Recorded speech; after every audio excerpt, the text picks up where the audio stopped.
Hi guys, Vipin here.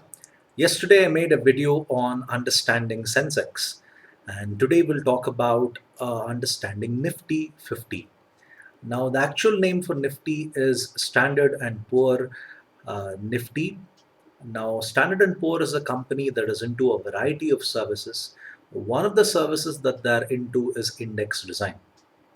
So, when it comes to designing a stock index, it's a very specialized field. And Standard and Poor is the company that is into the designing of these indices. Now, why do we have Nifty alongside Sensex? Why not just have one?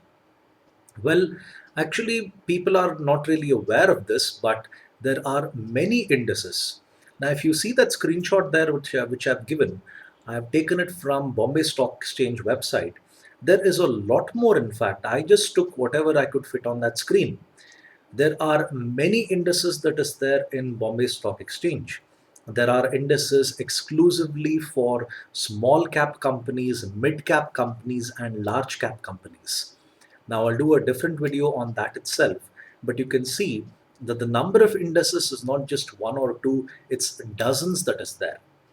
Now, one of the reasons why there are so many indices is because there are different types of traders. Now, an index is a lot like products that are there in a supermarket. You find a variety of detergents, a variety of chocolates, a variety of soaps because the number of customers for each of them are many. Just like that, the stock indices are designed.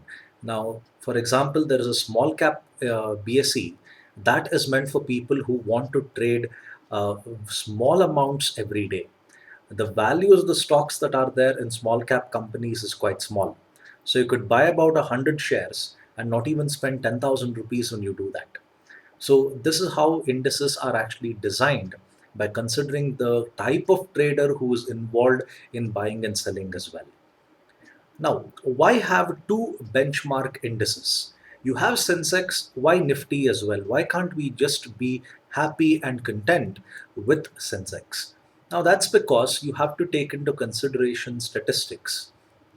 When it comes to Nifty, you have 50 companies, and in Sensex, you have 30 companies. Now, when it comes to measuring the economic performance of India, going by one benchmark is not always considered wise. Now, when you go about studying statistics, when you go about doing research, you have many people whom you go about asking questions. And if you notice, when you go about asking people different questions, the response that you get is different. Now, let's say I was to conduct a review of Transformers 4. Now, when I go about asking a person in his who happens to be a senior citizen, okay, what do you think about this movie? If a person has seen this, he would usually go about giving a negative review because movies like Transformers are not really meant for that particular age group. They're meant for a younger audience. Whereas if I go about asking the younger audience, my answers would always be quite positive. Many people would say, yes, the movie was good. Now, if you look at the difference in the results, you can see why you go about requiring two different indices. In one case, you go about looking at a larger sample. In the other case, you go about looking at a smaller sample. When it comes to Nifty, it's a slightly larger sample than when it comes to Sensex, which is a smaller sample. Now, I've told you in the previous video that there are thousands of companies that are there in India. I can't go about looking at all the companies and look at what's the overall performance of this country. Instead, I'd go about taking a sample. In the first case, when it comes to Sensex, I've taken a sample of 30. In the second case, when it comes to Nifty, I've taken a sample of 50.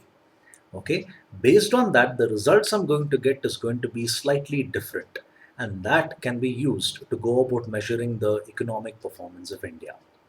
Now, the next thing about Nifty is a pretty interesting fact.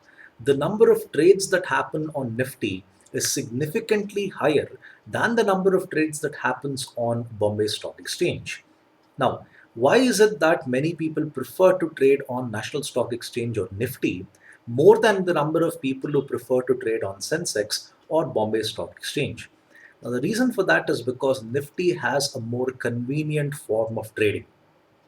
Now, when it comes to Sensex, when it comes to Bombay Stock Exchange, the method of trading simply uses a broadband connection. When you go about using a broadband connection, the speed at which you could go about trading is quite slow. Okay, but when it comes to Nifty, they go about using satellite connectivity. That is, when you go about buying and selling, it is you, the trading terminal, the satellite up in the sky, and another person on the other side. Okay, now when it comes to using satellite connectivity, it is always faster than when it comes to going about using a broadband connectivity. In fact, this is one of the reasons why people prefer to trade in Nifty more, and the number of trades, the volume of trades in Nifty is more. You can see there when it comes to a very well to do company like Larsen and Toubro, Bombay Stock Exchange has just seen about 91,000 trades, whereas the same company being traded on Nifty has a trading volume of 8 lakh 11,000. You can see how wide the difference is when it comes to trading on Nifty. Like I said, it's mostly convenient and it's a speed factor when it comes to Nifty. Also, remember that if a company is listed on many indices, the price of the stock does not vary significantly, even though the company is listed on different indices. As you can see here, when it comes to Larsen and Toubro, the difference between Bombay Stock Exchange price and National Stock Exchange price is just about 60 paisa. You will not see huge differences like Bombay Stock Exchange versus National Stock Exchange, like 5 rupees or 10 rupees difference. There is something called market equilibrium.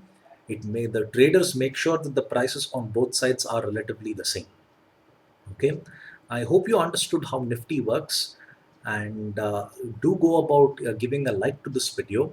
Oh, and before I forget, when it comes to measuring Nifty and Sensex, both of them use the same method, free float market capitalization. That is, you don't consider the trades done by the big guys, you consider the small shareholders when it comes to the buying and selling. So, like I said, thank you for your time. Have a nice day. Bye, and do subscribe to my videos. Thank you.